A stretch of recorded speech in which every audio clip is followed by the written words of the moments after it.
Hi there, my name's Damien, and in today's demonstration I'm going to show you how you can update your Teams status via Power Automate.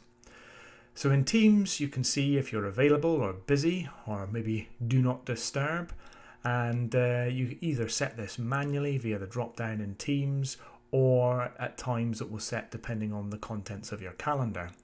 I'm going to show you today with a relatively easy action how to set that status automatically based on your own requirements. So without further ado, let's jump into my demonstration. So I'm going to load up a couple of windows. We've got Teams and we've got Power Automate. On the left hand side here you can see that my status shows that I'm currently available and I don't have a status message set. On the right hand side I have a flow that is currently based on a manual trigger and a single action that will allow me to set my status.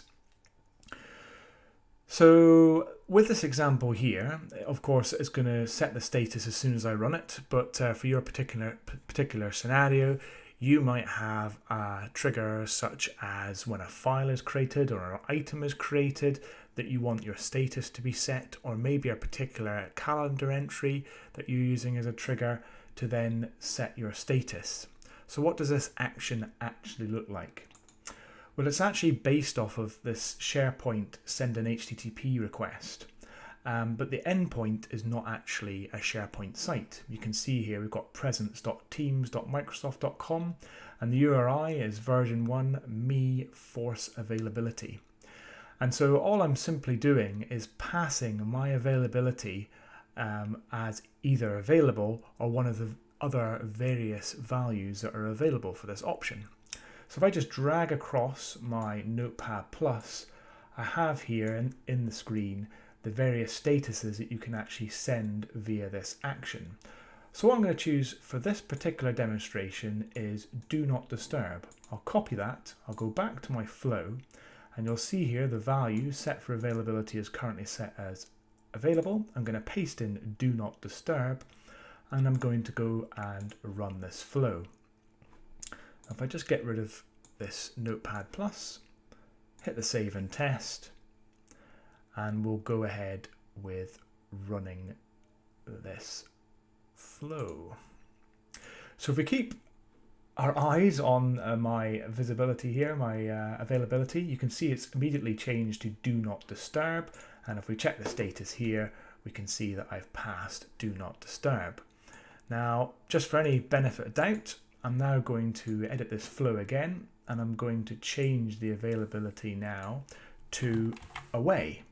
So again I'm going to hit the test, save and test, keep a close eye at the top left here, hit run flow, done, and if we keep an eye here, maybe not as quick this time round, still sitting at Do Not Disturb, we can see that the status has been sent here as away. How long is it going to take to update? There we go.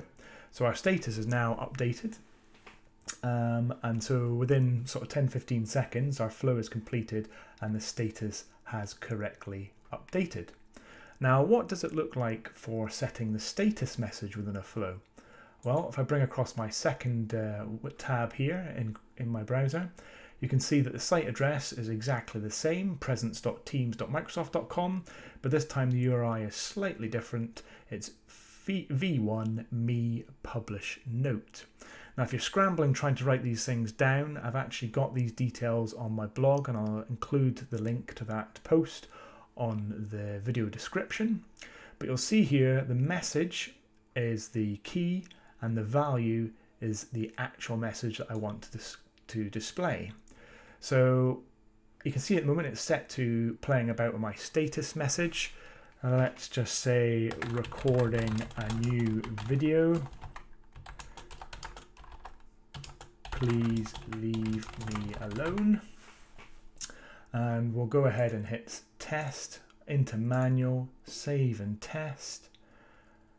And if we hit that run button again, run flow, you can see that again almost immediately recording a new video, please leave me alone.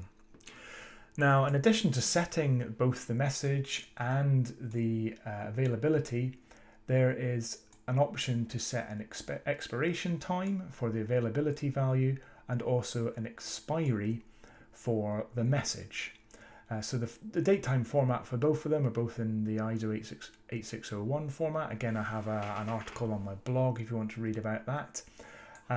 But what I'm ultimately trying to demonstrate here is how straightforward it is to change both your status and your status message using this single action here.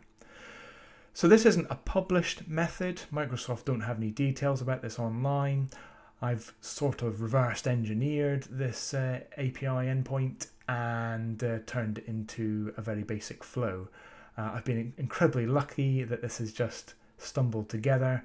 I have to admit, it's not something I have much experience in doing, but I'm obviously extremely delighted to have discovered a way of setting both that status and the status message.